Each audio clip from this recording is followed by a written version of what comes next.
Well, welcome, ladies and gentlemen. My name is Joe, and this is IC3D. Today, I'm diving into something a little bit different, but very exciting. So, recently, I released a game onto Steam, and while it went through fine, in terms of monetization, it wasn't successful. I made a little bit, but not enough to make it worth it. The process of making a game on Steam was very long. So I recently discovered something a bit different called Unreal Engine for Fortnite, which lets you release games for, well, Fortnite. And I thought this could be a way of a solo developer making games a little bit quicker and a little bit more accessible in terms of publishing. So this is the journey of how I did that. So to start with, I needed an idea. And I recently learned that Unreal Engine for Fortnite, UEFN for short, had recently introduced a first person module, which allowed you to create actual first person games. Now, before you could do this with the Orbit camera, but it was a little bit wonky. So, now that we had an official device, I decided to take the leap into making a first person game. And my favorite game growing up that was a first person shooter had to be GoldenEye 007. On the N64, I spent countless hours as a kid playing this with my friends. And my favorite level was the stacks level. Um, it was amazing and fun. What better level to recreate in Fortnite than this? And I wanted to take real inspiration from it and try and create an authentic experience for it. So I jumped into UEFN and I thought the best way to start was with the level design. So I started laying out foundations and floors and going through the gallery and selecting things that I thought matched the best in terms of having this feel. Then what I did was I realized I didn't understand or know the map that well as I thought I did. So I had a quick look online and got a floor plan. I pushed that in as a PNG, just attached it as a material to a plane, and then started sort of modeling off that. But what I quickly realized was that I wanted to keep the device layout the same, or the props layout, I should say. And what that meant was having a 400 by 400 grid. And the map didn't quite meet that in terms of scaling. So I kept it as close as possible, but I really wanted to keep the same scaling that Fortnite provided just to make things a little bit easier. It meant it would be not quite the same, but close enough. So the next thing I did after putting the level together, and while the level wasn't completely finished, it was almost there, and I had a pretty good feel of what the game was going to be in terms of level design. I then decided to move to gameplay and level conditions. So I opened up the island settings, took a look through there, overwhelmed by massive amounts of choices, and tried to put something together. So what I ended up doing was a free for all game mode with 4 players maximum, only 1 player per team, 3 minute rounds, and 3 rounds together. So in total, the game should be around 9 minutes for someone to win. The next thing I needed to concentrate on was weapons. Without weapons, we didn't have much of a game. Fortnite had just released their game called Ballistic, and thankfully, they released all those first person weapons to Fortnite Creative. So it was a pretty easy task of dragging in an item spawner, selecting the weapon that I wanted, and placing them around. I tried to keep the weapons balanced and tried to keep a somewhat familiar weapon placement as the original game, but obviously the weapons don't match one to one as what they did in GoldenEye, but I got it as close as I could. Now, while I had already done a lot of work on the level itself, I thought I needed to sort of expand this a little bit more before continuing. So I just spent a little bit more time adding some extra level details. So ceilings, walls, the glass areas, adding in the cornices so it didn't look quite janky. That really helped make the level have a little bit more polish. Now, one of the things I really wanted to try was UEFN's coding language, and they've called this Verse. It is supposed to be a flexible coding language meant for beginners, so they say. Now, don't let this montage of me coding in the background fool you. This was difficult. I know they said it was beginners, and I have to tell you, it made me feel quite stupid because I have been coding for over 20 years, and this felt hard. I'm not going to lie. It took a lot of trial and error, and the issue with UEFN is the publishing method.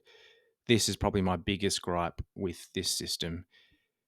If you change something, not everything, but if you add a new device, if you change a material, if you update a widget, you have to push changes to the Fortnite Creatives servers.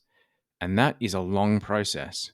So if you just want to try something out, test something, see what something looks like, you're waiting typically at least a minute between tests. And this really slows down development. And I hate it. It is frustrating to say the least. But we got there in the end.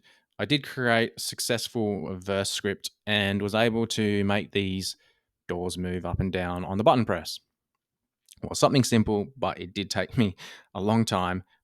However, the end result is good. And even though I could have done this with devices, I really wanted to get my hands on Verse and see what it was like. The next thing I did was start to decorate the level. Went back to level design, added some more details. So in the stacks level, there is an iconic sort of theme about it. It's a yellowy green theme. It's got sort of these green walls that go around the edges, and yeah, that's GoldenEye. And so I decided to chuck that in and spent a lot of time adding in these walls. And I thought it really did help make it look a bit more GoldenEye-ish. If anybody's played GoldenEye, you will remember the iconic death sounds, the iconic death animation. So whenever you get eliminated, you get this sound. And you also get a blood flow down the screen. And it and that was one of the best things about GoldenEye. Now, while I can't use the same sounds in the game, I can get inspiration from it. So I headed over to one of my favorite places, which is Avani Sound. I'm not sponsored by them or anything like that, but I use them a lot for game development, and they have a very good audio library. So I found something that sounded similar and added that into the game. And then I started to add the blood animation effect. And here's when I hit real problems.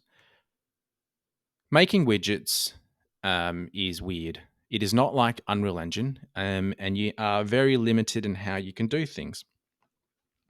But at the end of the day, I did find a solution that worked.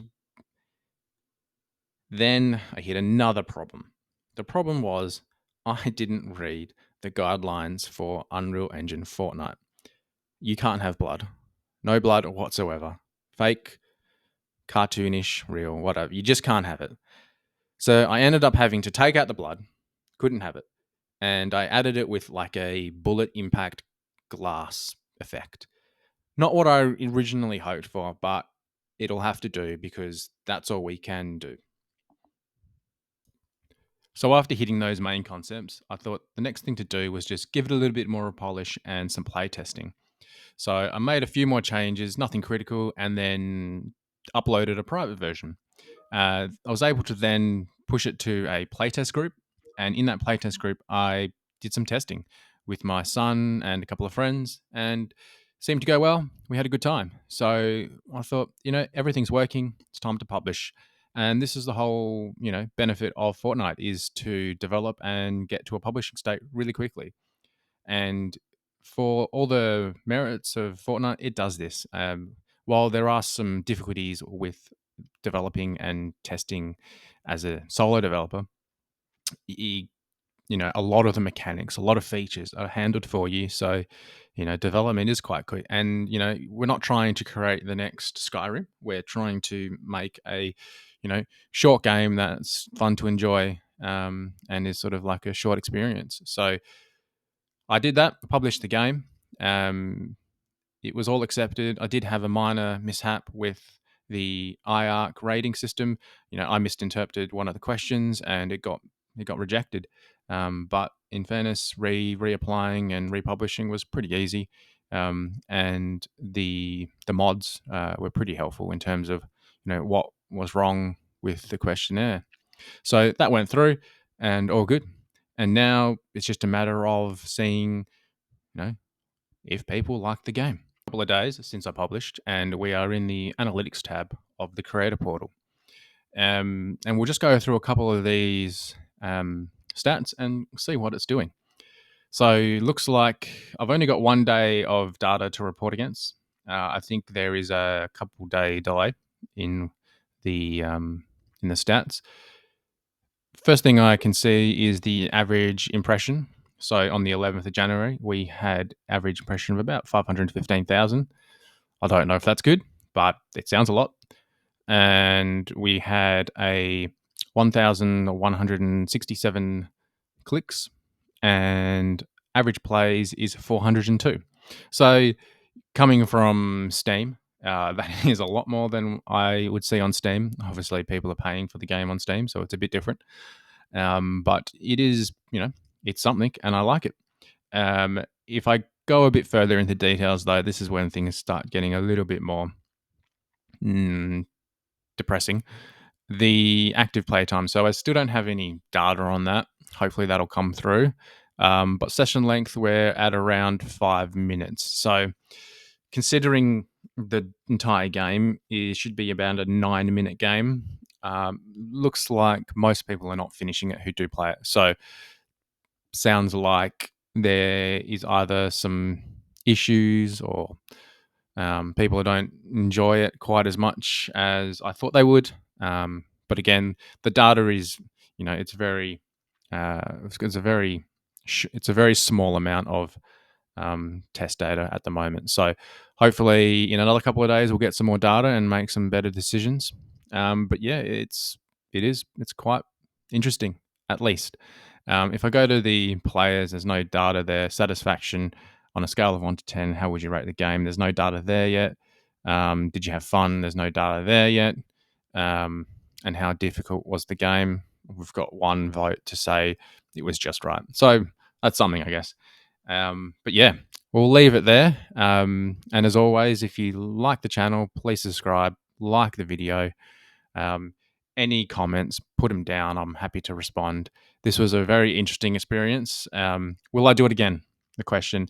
I think I will. I think I will try at least one more time, but it will be a more of a asymmetric type game where it doesn't matter how many people join, as this is a first-person multiplayer game. It requires at least 1 other person or 2 other people, ideally 4 people, to play at the same time. And if you don't have that visibility at the start and you don't have that engagement, then it's really hard to get a multiplayer game to work. So as always, take care, and I'll see you next time.